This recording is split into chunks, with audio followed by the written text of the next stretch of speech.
এবার ভারতকে বয়কটের ডাক দিয়েছে মুসলিম উম্মাহ। সমন্বয়ক, শালার পুতের সমন্বয়ক। এই যেখানে তোমরা সমন্বয়ক দেখবা, নুনুর গোড়া কেটে দিবে। এর নুনুর গোড়া কেটে দাও। এদিকে জুমার পরেই সুসংবাদ পেল আওয়ামী লীগ। জানুয়ারি মাসেই ক্ষমতা ফিরে পাবে দলটি।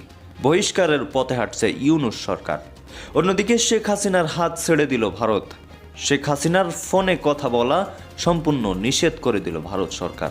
হঠাৎ এমন সিদ্ধান্তে কঠিন বিপদেই আছে শেখ হাসিনা। পাকিস্তানের সাথে দীর্ঘদিনের শত্রুতায় জড়িয়েছে ভারত, এবার বাংলাদেশের সাথেও শত্রুতায় জড়াচ্ছে হিন্দু অধ্যুষিত দেশটি। বিশেষ করে মুসলিম প্রধান দেশ বাংলাদেশের বিরুদ্ধে তাদের যে প্রোপাগান্ডা ও মিথ্যাচার বিশ্বব্যাপী নিন্দিত হয়েছে, সেই ধারাবাহিকতায় ভারতকে বয়কট করতে বাংলাদেশের মুসলমানরাই শুধু নন, অন্যান্য দেশের মুসলমানরাও ভারতকে বর্জনের ঘোষণা দিচ্ছে। আসসালামু আলাইকুম, সর্বশেষ নিউজ গসিপ আপডেটে আপনাকে স্বাগতম। আজকের ভিডিওতে বাংলাদেশের সম্প্রতি সময়ে ঘটে যাওয়া বিভিন্ন ঘটনা জানতে পারবেন। তাছাড়া আজকের ভিডিওতে বাংলাদেশের বিভিন্ন সোশ্যাল ইনফ্লুয়েন্সারদের বক্তব্য জানতে পারবেন। বাংলাদেশের সম্প্রতি সময়ের সর্বশেষ আপডেট জানতে ভিডিওটি স্কিপ না করে পুরোপুরি দেখুন। তো দর্শক শ্রোতা, চলুন আমরা বাংলাদেশের সর্বশেষ লেটেস্ট এবং গরম খবরগুলো ডিসপ্লে থেকে দেখে নিই। সুদের ব্যবসা কিসব দেশ চালাবে? সুদ খাওয়া কি? যে সুদের ব্যবসা করছে আজীবন, লক্ষ লক্ষ মা বোনদেরকে রাস্তায় নামিয়েছে এই গ্রামীণ ব্যাংক। আর এই গ্রামীণ ব্যাংকের বিরুদ্ধে যারা কথা বলছে আজকে, তারা ডক্টর ইউনূসকে বলে কি জানেন? ফির ওলি ওলি বাবা বলে কি বলে? ইমানদার কালার ওলি, নাউজুবিল্লাহ পড়ে। ফিট বেসানের লাগি এখন ওলি হয়ে গেছে। আজীবন কইছো সুদখোর, ঘুষখোর কইছো, এখন ওলি হয়ে গেছে। এটা প্রমাণ হলো আমরা সুন্নিরা যদি বিরুদ্ধে বলি, সুদের বিরুদ্ধে আসি, এখনো আসি, তার পক্ষে আমরা সবাই গাচ্ছি না। এটা প্রমাণ হয় ক্ষমতায় যা আসুক আর না আসুক, আমরা কোনো সরকার দালালি করি না। তুই সমন্বয়ক, শালার পুতের সমন্বয়ক। এই যেখানে তোমরা সমন্বয়ক দেখবা, নুনুর গোড়া কেটে দিবে। এর নুনুর গোড়া কেটে দাও। ভয় ভীতি দেখাইয়া তারা এখন নিজেরা কোটি কোটি টাকা, 200 কোটি 2000 কোটি ঘুষ নিতেছে। শুনলাম আসিফ নজরুল নাকি 2000 কোটি, ভাই 200 না 1000 আমি জানি না, 200,000-এর নিচে কোনো কাজ নেই। 200,000 কোটি, 2 কোটি না। শেখ হাসিনা চলে যাওয়ার পর এখনো তাদের নৃত্য দেখতে পাই। যারা 71-এর মহান মুক্তিযুদ্ধে বাংলাদেশের স্বাধীনতা যুদ্ধের বিরোধিতা করেছিল, এদেশের স্বাধীনতা চায়নি, তারা এখন কত কিছু করতেছে। ভাই এমনি হার্টের রুগী, এই সব কারণেই আমার হার্টটা বিদীর্ণ হয়ে গেছে। বেশি কথা কইতে পারি না, মন খারাপ। বিজয় দিবস কোনো কিছু নাই, কোথাও কোথাও জাতির পিতার ভাষণ শুনতে পাই না। এবারের সংগ্রাম আমাদের মুক্তির সংগ্রাম, এবারের সংগ্রাম স্বাধীনতার সংগ্রাম। তোমাদের যার যা কিছু আছে তাই নিয়ে শত্রুর মোকাবিলা করতে হবে। এবারের বিজয়ের মাসে আমি এটা বলছি, ডক্টর ইউনূস একজন সম্মানিত ব্যক্তি। অনেক শব্দ মোয়া মেরেছি, আর মারতে পারি না, ক্লান্ত হয়ে গেছি। বাট বিজয় দিবস যদি 16ই ডিসেম্বর যথাযথ জাতীয় মর্যাদায় উদযাপন করানো হয় এবং বিজয় দিবসে যদি সরকারি ছুটি না থাকে, তাহলে ডক্টর ইউনূসের খবর আছে। শব্দ বোমা কাহাকে বলে, উহা কত প্রকার ও কি কি, তখন দেখা যাবে। সবাই ভালো থাকুন, সুস্থ থাকুন। মারামারি কাটাকাটি, ঘুষ নেয়া নেই। শুনেছি সমন্বয়করা নাকি ঘুষ খাইতেছে, চুরিদারি করতেছে। কোনো সমন্বয়ক, ছাত্র নেতা সচিবালয়ে যেতে পারবে না। সচিবালয়ে গেলেই ধরে তোমরা একটা পাল্টা বাহিনী তৈরি করো। আমার পিঁপড়া বাহিনীকে আমি নির্দেশ দিয়েছি, সমন্বয়ক দেখলেই নুনুর কোড়া কেটে দিবে, কোনো কথা নেই। এটা হলো শাস্তি। তোরা শব্দ বোমা আলোচনা করেন, ভদ্র সাজাস সোরের গোষ্ঠীরা ভদ্রলোক সাজা নোবেল পুরস্কার প্রাপ্ত হইয়া চুরি করস, তোদের লজ্জা শরম আছে? তোরা ডক্টরেট করছস, মাস্টার্স করছস, অনার্স করছস, তোদের সার্টিফিকেটের মধ্যে আমি পেশাব করি। তোরা এইসব শিক্ষিত হইয়া ধোকাবাজি শিখেছিস। Love is power. জয় বঙ্গ, জয় জনতা, জয় মানবতা, জয় বঙ্গ পিতা সেফুদা। ওকে, আমি বঙ্গ পিতা। ঠিক কিনা করে বলেন? এই ইসকন হিন্দু কিন্তু সবাই খারাপ, কিছু কিছু এই যারা ইসকন সংগঠনের সাথে জড়িত তারাই উগ্র, ঠিক কিনা? সাধারণ হিন্দু কিন্তু খারাপ, আমার ফ্রেন্ড লিস্টের মধ্যে অসংখ্য হিন্দু আছে, ওরা তো আমি সেই রংপুর গেছি মাহফিলে পরশুদিন, সেই কুড়িগ্রাম সরি পঞ্চগড়, সেখানে তারা দেখা করেছে। তারা চাইলে তো আমার হামলা করতে পারতো, যেহেতু আমি তাদের ইস্কনের বিরুদ্ধে কথা বলেছি, ধরতে পারতো না। তারা বলছে যে ঠিক আছে, এই ইস্কন হইলো জঙ্গি, এরা হলো উগ্রবাদ, এরা দেশে এই বাংলাদেশে খাবে থাকবে সুবিধা ভোগ করবে, আর ইন্ডিয়ার দাদাবাবুর জন্য টান। কথা বলে না কেন? ইন্ডিয়ার খাও বাংলাদেশে, সুবিধা ভোগ করো বাংলাদেশে, আর যা সম্পত্তি করছো সব ইন্ডিয়ায়। এই থেকে বোঝা গেল এই ইস্কনের সদস্যরা, ইস্কনের জঙ্গিগুলো কখনো বাংলাদেশকে ভালোবাসে না, আর ইন্ডিয়ার দালাল যারা বলো ঠিক না বেঠে, কোন ইন্ডিয়ার দালালের স্থান বাংলার জমিনে হবে না। এটা পীর আউলিয়ার জমিন, এটা শাহজালাল ইয়ামিনের জমিন, শাহ মাকদুমের জমিন। এই পবিত্র জমিনে বামপন্থী কোন ওলিদের দুশমন যারা, ইসলামের দুশমন যারা, রাষ্ট্রের দুশমন যারা, এদের ঠাঁই হতে পারে না। ঠিক কিনা জোরে বলেন? অতি সত্তর এই জঙ্গিদেরকে গ্রেফতার করে বিচারের কাঠগড়ায় দাঁড়া করাতে হবে, সর্বোচ্চ যে শাস্তি ফাঁসির কাস্টে ঝুলাতে হবে শহীদ সাইফুলের হত্যাকারী যারা। ঠিক কিনা জোরে বলেন? এটা আপনাদের সকলের দাবি তো নাকি বানিয়ে আবার আমরা এত প্রতিবাদ করি হুজুর, ঈশা হুজুর, এই ডাব্লিউরা কয় তোমরা তো ইস্কন নিয়ে কিছু বলো না, আমরা এত আন্দোলন করে অবশ্যই করে না, কান্না তো পেশা।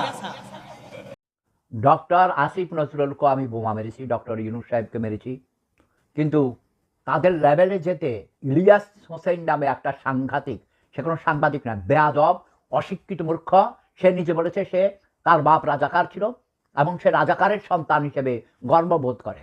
আমি তার বিচার দাবি করছি। আর এই যে ইলিয়াস, এই লোকটা প্রফেসর ডক্টর আসিফ নজরুল নিজের যোগ্যতা বলে অত্যন্ত মেধাবী ছাত্র ছিলেন, আমি তার খবর নিয়েছি, মেধাবী, 2 বার ডক্টরেট করেছেন এবং ঢাকা বিশ্ববিদ্যালয়ের শিক্ষক হওয়া চারটেখানি ব্যাপার না। ইলিয়াসের মতো ছেলেরা ঢাকা বিশ্ববিদ্যালয়ের ছাত্র হিসেবে ভর্তি হইতে পারে নাই। তো আমি অত্যন্ত দুঃখিত, কয়েকদিন থেকে আমি লক্ষ্য করেছি এই অসভ্য বেয়াদব ছোট লোক রাজাকারের, জঘন্য রাজাকার, নব্য রাজাকার, রাজাকারের পুত্র বললে একটু সুন্দর ভাষা হয়ে যায়, নয়? রাজাকারের পোলা, আমাকে নোয়াখালী ভাষায় কয় রাজাকারের পোলা। এই ইলিয়াস হোসেনকে ধরে নিয়ে, ইন্টারপোলের মাধ্যমে ধরে নিয়ে এবং মানহানির মামলা দিয়ে, কয়েক হাজার কোটি টাকার মানহানির মামলা দিতে হবে। তোমরা যারা এই তত্ত্বাবধায়ক সরকার না, এটা হলো ইন্টারিম গভর্নমেন্টকে সাপোর্ট করছো এবং আমার পিঁপড়া বাহিনী আছো, আমি কিন্তু সাপোর্ট করছি। শেখ হাসিনাকে অনেক আগেই চলে যেতে বলেছি, সে যাইতে দেরি করছে, এই জন্য তাকে অসম্মানিত হয়ে অনেক মানুষের প্রাণের বিনিময়ে 2 পক্ষেই অনেক মানুষ মারা গেছে, যুদ্ধ শুরু হয়েছে, তাই না? একটা অভ্যুত্থান, গণ অভ্যুত্থান, ছাত্র জনতার অভ্যুত্থান, সে যায় নাই, সেই জন্যে তাকে আর জীবনে কোনোদিন ফিরে আসার সম্ভাবনা নেই। কাজেই আসিফ নজরুলকে যারা ভালোবাসো তারা এই কুখ্যাত রাজাকার, বেয়াদব, সাংঘাতিক ইলিয়াস হোসেনের বিরুদ্ধে মামলা করবে। আগামী দিন এই সময়ে 24 ঘন্টা পর আমি দেখতে পারি হাজার হাজার মামলা হয়েছে এই ইলিয়াস হোসেনের বিরুদ্ধে। কুখ্যাত দেশদ্রোহী, জনতার শত্রু, মানবতার শত্রু, বেয়াদব, অশিক্ষিত বর্বর, সে কোনো লেখাপড়া জানে না, সে মিথ্যুক, ধোঁকাবাজ, প্রতারক। তার বিরুদ্ধে তোমরা সবাই, আমি দেশে থাকলে আমি তার বিরুদ্ধে রিট করতাম, তার বিরুদ্ধে মানহানির মামলা করতাম ডক্টর আসিফ নজরুলের পক্ষ হয়ে। আমি বেশি কথা বলবো না, আমার শরীর মন ভালো না। সবাই ভালো থাকুন, সুস্থ থাকুন। আর সিনথিয়া ভূঁইয়া আমার প্রতিবেশী, আওয়ামী লীগ করে, সেও মিথ্যুক, ধোঁকাবাজ, জঘন্য মিথ্যুক, ট্রান্সজেন্ডার, মানে তোমরা যাকে হিজড়া বলো, সে কোটি কোটি টাকা বানাইছে। The Prophet of Islam, he married a businesswoman.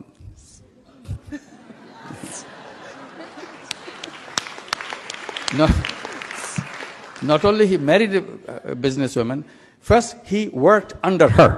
She took a job. She took a job under her. Later he married her. কষ্ট নেবেন না, আমরা বাংলাদেশের প্রধান উপদেষ্টা ডক্টর মোহাম্মদ ইউনূস সাহেবের একটা ভিডিও ক্লিপস দেখেছি আমরা আজকে। তিনি সরকারে মদিনা এবং তার স্ত্রী আমাদের মা উম্মাহাতুল মুমিনিন হযরতে মা খাদিজাতুল কুবরা রাদিয়াল্লাহু তাআলা আনহাকে নিয়ে হাস্যরস করছিলেন। তেনার জানা উচিত যে my prophet my soul, my prophet my heart, my prophet my love, আন-নাবিয়্যু আউলা বিল মুমিনিনা মিন আনফুসিহিম। আমি আমার নবীর জন্য আমার মাকে ছাড়তে পারি, ফিদাকা আবি ওয়া উম্মি ওয়া রুহি ওয়া জাসাদি, সব ছাড়তে পারি। আমি কাশিমি আল্লামা তাহেরি যখন দাঁড়িয়ে ওনার বিরুদ্ধে হয়তো বা প্রতিবাদ করব, ওনাকে নিয়ে আমাদের কোনো কঠিন জ্বালাতন নাই, কিন্তু বক্তব্য যখন রসুলের বিরুদ্ধে যায় তখন প্রতিবাদ করব। কিন্তু বাংলাদেশের কিছু তাওহীদি জনতা, কিছু মসনদের লোভী তারা প্রতিবাদ করবে না। এরা মসনদ চায়, এরা চেয়ার চায়, এরা সংসদ চায়, এরা দুনিয়ার ক্ষমতা চায়। কিন্তু সুন্নিরা আল্লাহর কসম রসুলের বিরুদ্ধে কথা বলবে, স্ত্রীকে আমরা 1 তালাক 2 তালাক 3 তালাক দিব। সুন্নিরা কোনো মসনদ চায় না, সুন্নিরা চাওয়া একটা, মৃত্যুর আগ পর্যন্ত মদিনাওয়ালা গোলামীর তামান্না চাই। ডান হাত তুলে বলা ঠিক কিনা? আমার ভাইরা, তাদের জেনে রাখা দরকার পৃথিবীর জমিনে একটি বংশের মানুষের দাঁত নাই। আপনি কি জানেন উহুদের ময়দানে রাসূলুল্লাহকে যেই ব্যক্তি পাথর নিক্ষেপ করেছিল, উতবা ইবনে আবি ওয়াক্কাস, আমার আল্লাহ বলে আমার রসুলকে যদি পাথর নিক্ষেপ করেছে, রসুলের দান মোবারক শহীদ করেছে, ওই ব্যক্তির বংশে আজকের দিন পর্যন্ত একজন মানুষের জন্মের পর থেকে আল্লাহ দাঁত রাখে নাই, দাঁতগুলা নিমেষে চুরমার করেছে। আর তারা তো জানে না কোন রসুলের বিরুদ্ধে আচরণ করছে। আমার আল্লাহ বলে আমি 99টা নাম নিয়েছি, আমার বন্ধুকে আমি 99টা নাম দিয়েছি। আমার নবী আহমদ, আমার নবী হামেদ, আমার নবী মাহমুদ, আমার নবী কাসেম, আমার নবী আকেম, আমার নবী ফাতেহ, আমার নবী খাতেম, আমার নবী হাশের, আমার নবী মাহি, আমার নবী দাই, আমার নবী সিরাজ, আমার নবী রশিদ, আমার নবী মুনির, আমার নবী বশির, আমার নবী নজির, আমার নবী হাদি, আমার নবী মাহদি, আমার নবী ইয়াসিন, আমার নবী তোহা, আমার নবী মুজাম্মিল, আমার নবী মুদ্দাসির, আমার নবী শফি, আমার নবী কলিম, আমার নবী হাবিব, আমার নবী মুস্তাফা, আমার নবী মুর্তজা, আমার নবী মুস্তাফা, আমার নবী মুখতার, আমার নবী নাসির, আমার নবী মনসুর, আমার নবী কায়েম, আমার নবী হাফেজ, আমার নবী শহীদ, আমার নবী আদিল, আমার নবী হাকিম, আমার নবী নূর, আমার নবী বুরহান, আমার নবী হুজ্জা, আমার নবী আবতাহি, আমার নবী মুতি, আমার নবী মসকুর, আমার নবী মুমিন, আমার নবী মাওয়াইজ, আমার নবী মাদানী, আমার নবী আরাবি, আমার নবী হাশিমি, আমার নবী তাহামি, আমার নবী কুরাইশি, আমার নবী হাজির, আমার নবী রাউফ, আমার নবী রহিম, আমার নবী ইয়াতিম, আমার নবী গানি, আমার নবী জাওয়াদ, আমার নবী আউয়াল, আমার নবী আখির, আমার নবী ওয়ামা আরসালনাকা ইল্লা রাহমাতাল লিল আলামিন। আল্লাহর কসম, নবীর বিরুদ্ধে যারা এরা কিয়ামতে দাঁড়াবে, আল্লামা তাহিরি আল্লাহকে সুন্নি জনতা দাঁড়াবে কিয়ামতে, সবাই জান্নাত তালাশ করবে, কিন্তু সুন্নিরা কিয়ামতে জান্নাত তালাশ করবে না, জান্নাত নিজেই সুন্নিদেরকে তালাশ করবে না। হাত তুলে বলা ঠিক কিনা? না, আর কথা লম্বা করা যাবে না। এই হবিগঞ্জের মাটি, এই হবিগঞ্জের মাটি, শাস্তাগঞ্জের মাটি, আশেপাশে অনেক বাতিল থাকতে পারে, এদেরকে শুনিয়ে রাখা দরকার। আমরা সুন্নিরা রক্তের সম্পর্কের চাইতে দামি সম্পর্ক নিয়ে বাংলার রন্ধ্রে রন্ধ্রে হাঁটাচলা করি। আমাদের রক্তের সম্পর্কের চাইতে দামি সম্পর্ক, ইমানি সম্পর্ক। ওই রসুলের বিরুদ্ধে কেউ যদি কুরুক্তি করে, মাকে যেখানে ছাড় নাই সেইখানে উপদেশটাকে বলবো জনতার কাছে ক্ষমা দৃষ্টি সুন্দরতে সরি বলুন।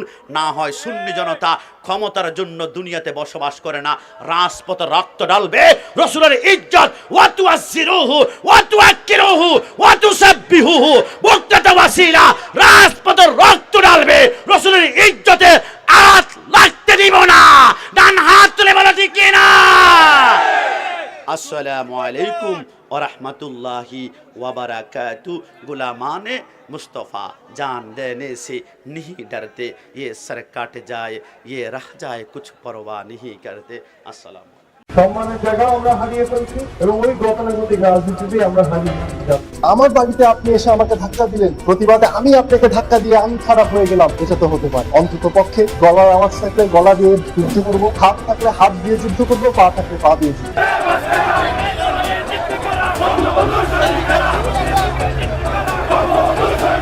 গত কয়েকদিনে বাংলাদেশে যা হয়েছে সেটি বাংলাদেশের জন্মের পর তো বটেই, পাকিস্তান আমলে কিংবা ব্রিটিশ পিরিয়ডেও কখনো হয় না। আসন্ন বিজয় দিবসকে ঘিরে কঠোর আন্দোলনের ঘোষণা দিয়েছে আওয়ামী লীগ। রাজনৈতিক বিশ্লেষকদের মতে বিজয় দিবসের রাজপথ আওয়ামী লীগের দখলে থাকবে এমনই পরিকল্পনা করেছে দলটি। শেখ হাসিনা দেশ থেকে পর এটি দলের প্রথম বৃহৎ আন্দোলনের ডাক। তবে এবার আওয়ামী লীগের ঐক্য পুনঃস্থাপন ও শক্তিশালী ভিত্তি গড়ে তুলতে উদ্যোগী হয়েছেন ফারাজ করিম চৌধুরী। সম্মানের জায়গা আমরা হারিয়ে ফেলছি এবং ওই গতানুগতিক রাজনীতিতে আমরা হারিয়ে এদিকে সোহেল তার দৃঢ় কণ্ঠে বলেছেন, আমি শেখ তো প্রিয় দর্শক শ্রোতা, এই ছিল আমাদের সর্বশেষ নিউজ আপডেট। আজকের ভিডিওটি ভালো লাগলে লাইক, কমেন্টস এবং শেয়ার করবেন এবং আপনার মূল্যবান মন্তব্য জানাতে ভুলবেন না। ধন্যবাদ সবাইকে। সবাই ভালো থাকবেন, সুস্থ থাকবেন, মন্দ হতে বিরত থাকবেন। যারা এখনো চ্যানেলটি সাবস্ক্রাইব করেননি তারা অবশ্যই সাবস্ক্রাইব করে দিবেন।